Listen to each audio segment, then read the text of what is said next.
অর্থাৎ ঘুষদাতা এবং ঘুষ গ্রহীতা উভয়ই জাহান্নামী। এই যে স্কুলে শিখেছিলাম এটা মনের মধ্যে এখনও আছে।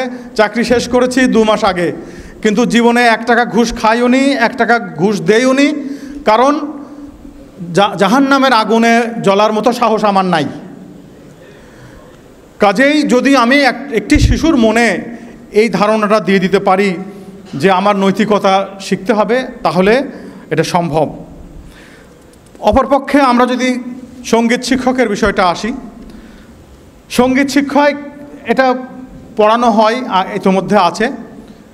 শিক্ষক এতদিন ছিল না, এই সাবজেক্টের কোনো পরীক্ষাও কিন্তু হয় না। সঙ্গীতের কিন্তু বাধ্যতামূলক কোনো পরীক্ষা হয় না, অথচ ধর্মীয় যেটা শিক্ষা সেটার পরীক্ষা হয়।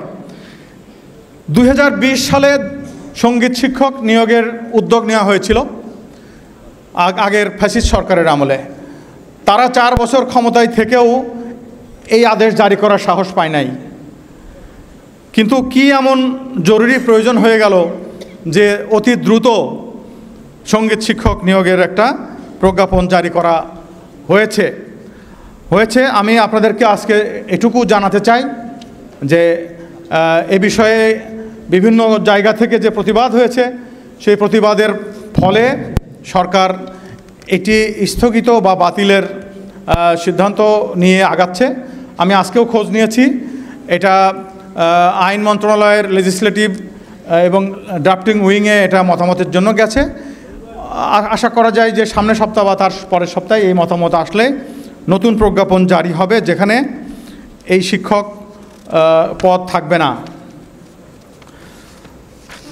আমি ধর্মীয় শিক্ষক নিয়োগের প্রয়োজনীয়তাটা কেন, সেটা 2টো কারণ আমি বলতে চাই। অনেক কারণই আছে, তার মধ্যে একটা হলো যে আমাদের যে শিক্ষকেরা আছেন এখন প্রাইমারি স্কুলে, তারাই ধর্মশিক্ষা শেখাচ্ছেন। কিন্তু যদি আমি সহিভাবে কোরআন যদি প্রাথমিক বিদ্যালয়ে শিখতে চাই, সেটা কি একজন স্কুল কলেজ ইউনিভার্সিটিতে পড়া শিক্ষকের পক্ষে সম্ভব? অর্থাৎ সেখানে তাজবিদ শেখানোর কোনো উপায় নাই।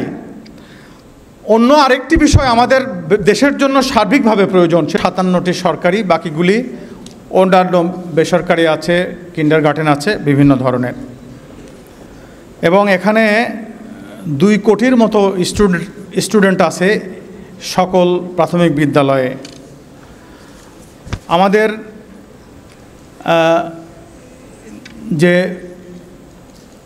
প্রাথমিক বিদ্যালয়ের ছাত্রছাত্রীদেরকে ধর্মীয় বা নৈতিক শিক্ষা দানের যে গুরুত্ব, সেটি আমরা দেখতে পাই আমাদের বিভিন্ন দেশের যে প্রাথমিক বিদ্যালয়ের কারিকুলাম আছে, সেটা যদি আমরা একটু পর্যালোচনা করি, দেখব যে তুরস্কে যে বিষয়গুলি শিক্ষা দেওয়া হয় সেখানে ভাষা, গণিত, বিজ্ঞান, সামাজিক বিজ্ঞান, আরবি এবং ইসলামিক নৈতিকতা, ইংরেজি এবং ফরাসি ভাষা।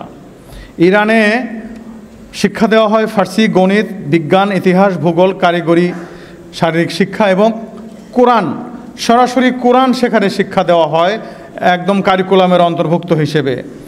সংযুক্ত আরব আমিরাতেও আরবি, ইংরেজি, ইসলামী শিক্ষা, বিজ্ঞান, গণিত ইত্যাদি শিক্ষা দেওয়া হয়।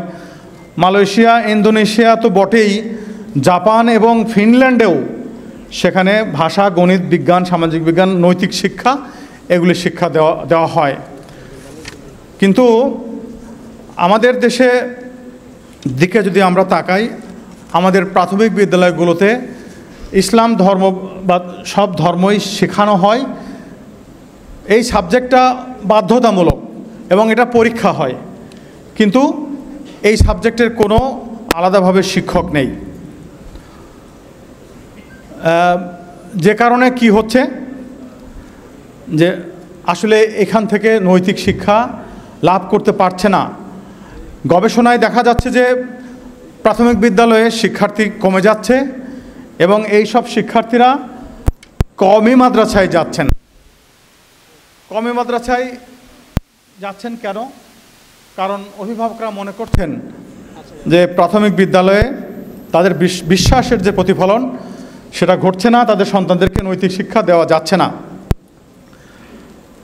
গতকালই আমি প্রাথমিক শিক্ষা অধিদপ্তরের একজন উচ্চপদস্থ কর্মকর্তার সাথে কথা বলেছি। তিনি এই গবেষণা ছাড়াই তিনি বলছেন যে আমরা মাঠ পর্যায়ে যখন যাই তখন সকল কর্মকর্তারা, প্রধান শিক্ষক বা অন্যান্য শিক্ষকেরা এই একই অভিযোগ করছেন যে তাদের বিদ্যালয়ের শিক্ষার্থীর সংখ্যা কমে যাচ্ছে। একটি কারণ যারা তাদের সন্তানদেরকে মূল্যবোধ ভিত্তিক গড়ে তুলতে চান তারা মনে করছেন যে সেটা হচ্ছে না। আমরা যেমন স্কুলে যে 40টি হাদিস পড়েছিলাম তার মধ্যে একটি আমার এখনও মনে আছে, আর রাশি ওয়াল মুরতাশি ফিন্নার। হয়তো এচ্ছাস ঠিক হলো কিনা জানি না, কিন্তু এটুকু মনে আছে,